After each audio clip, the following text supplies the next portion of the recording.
Hello students, हम आपके लिए एक नया क्वेश्चन और लाए हैं जिसमें सॉल्यूशन है आपका।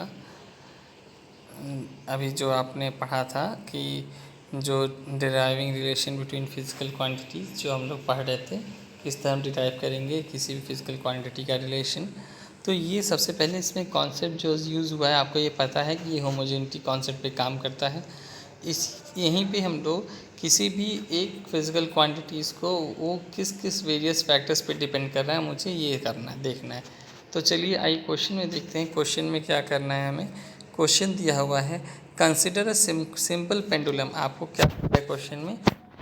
एक सिंपल पेंडुलम। आप सबको मालूम है पेंडुलम क्या होता है। जब उसमें कोई भी एक स्ट्रिंग से कोई भी एक बॉब लटकी हो तो उसे आप लोग पेंडुलम बोलते हो। अब वो अटैच टू अ स्ट्रिंग, एक स्ट्रिंग से अटैच है, that oscillates under the action of force of gravity, जो कि ऑसिलेट करती है टू एंड फ्रॉम मोशन में अंडर द ग्रेविटी के रिस्पेक्ट में। तो आपसे कहा जा रहा है एक स्ट्रिंग है, एक पेंडुलम है attached with a string that oscillates under the force of gravity.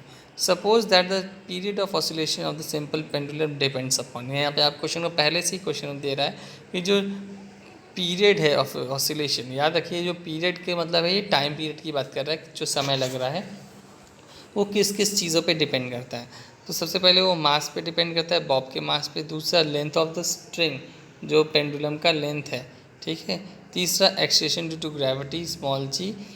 And हमें क्या करना है, उस टाइम पीरियड का फॉर्मूला डिराइव करना है, ठीक है। तो ये आपको क्वेश्चन एनसीईआरटी में भी मिलेगा।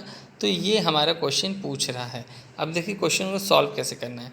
चलिए, क्वेश्चन में जब पहले से ही बोल रखा था उसने कि ये जो हमारा है बॉब है, जो टाइम पीरियड है उस पर्टिकुलर पेंडुलम का, वो मास, लेंथ ऑफ द स्ट्रिंग और एक्सेलरेशन ड्यू टू ग्रेविटी पे डिपेंड कर रहा है।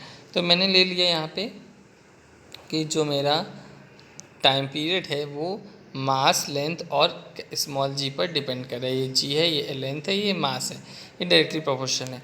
तो मैंने बताया था आपको कि पावर लेना है आपको, तो आप सपोज कर लो मास m की पावर a, l की पावर b और g की पावर c आपने ले लिया। यहाँ पे मैंने प्रोपोर्शनलिटी साइन हटाया तो मुझे k कांस्टेंट वैल्यू मिला। ये भी मैंने आपको बताया कि जब भी आप प्रोपोर्शनलिटी साइन हटाओगे आपको एक कांस्टेंट वैल्यू मिलेगी k। चलो, आपने जैसे k कांस्टेंट लिया, आपको क्या दिखा अब यहाँ पे, अब के आपके डायमेंशनलेस क्वांटिटी है, जिसे मैंने कांस्टेंट टर्म है। अब देखिए टाइम का डायमेंशन होगा कैपिटल टी, आप सभी को मालूम है कैपिटल टी होता है टाइम का डायमेंशन। मास m है, इसका डायमेंशन कैपिटल एल होता है, कैपिटल एम होता है। एल लेंथ का पार्ट है, इसका डायमेंशन कैपिटल एल होता है। और जी एक्सेलरेशन ड्यू टू ग्रेविटी, इसका डायमेंशन एल टी की पावर -2 होता है। एक्सेलरेशन का आप सभी को पता है। तो ये मैंने डायमेंशंस लिख दिए सभी के। अब ये सारी वैल्यूज़, सबकी वैल्यू हम इस इक्वेशन में सब्स्टिट्यूट कर देंगे। तो टी की जगह मैंने टी रख दिया, एम था मास की जगह, तो मैंने एम की पावर ए ले लिया। एल लेंथ था, लेंथ की पावर बी ले लिया।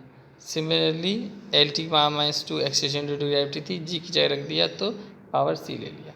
तो ये सारी वैल्यू से मिली। अब हम इसको सॉल्व करेंगे जब आगे, तो मुझे क्या मिलेगा सॉल्व करने के बाद, आप देख सकते हो यहाँ पे m की पावर 0, l की पावर 0, t की पावर 1, क्योंकि आपका टाइम पीरियड का कैपिटल t होता है केवल, तो बाकी पावर 0 होंगी।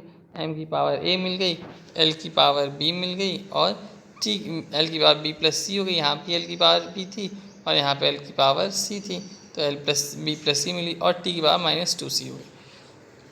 नाउ इक्वेट करेंगे आप बोथ साइड, दोनों साइड इक्वेट करेंगे एज यूजुअल, m को m के साथ, l के साथ, t को t के साथ। तो जैसे ही आप इक्वेट करोगे बोथ द साइड्स, आप क्या देखोगे, आपको क्या मिला, m की पावर 0, m की पावर 0, m की पावर a, तो m की पावर 0 और m की पावर a से आपको मिला a की वैल्यू 0 मिल गई। l की पावर 0, l की पावर b प्लस c, तो आपको इक्वेशन मिला b plus C equals to 0। Next T की पावर 1 इक्वल्स टू टी की पावर -2c, तो आपने टी को इक्वेट किया तो 1 इक्वल्स टू -2c, तो सी की वैल्यू मिल गई आपको 1/2। इस सी की वैल्यू को आप इसमें रख दोगे, आप इसमें रखोगे तो आपको सी बी की वैल्यू मिल जाएगी +1/2। सारे ए बी सी की वैल्यू आप किस में रख दोगे, ए बी सी की वैल्यू सबकी वैल्यू आप इसमें उठा के रख दोगे, सॉरी इसमें नहीं, आप उठा के सीधे इक्वेशन में रखोगे जो आपको पहले था, सॉरी यहाँ आप इन सब की वैल्यू उठा के इसमें रखोगे जो आपने लिया था, ठीक है, इस टाइम पीरियड में रख दोगे। तो जैसे ही आप उसमें रखोगे तो आपको क्या मिलेगा, t इक्वल्स टू के m की पावर 0, l की पावर 1/2 और c की पावर -1/2।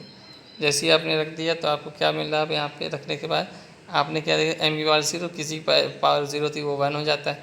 तो t इक्वल्स टू क्या मिला, के अंडर रूट का मतलब कि जिसकी पावर हाफ होती है और g की पावर 1 -1/2 है, तो ये 1/2 नीचे चला जाए तो क्या मिल जाएगा आपको, L/G। ये अंडर रूट हाफ हाफ था, उसको मैंने अंडर रूट ले लिया, इसलिए आपको t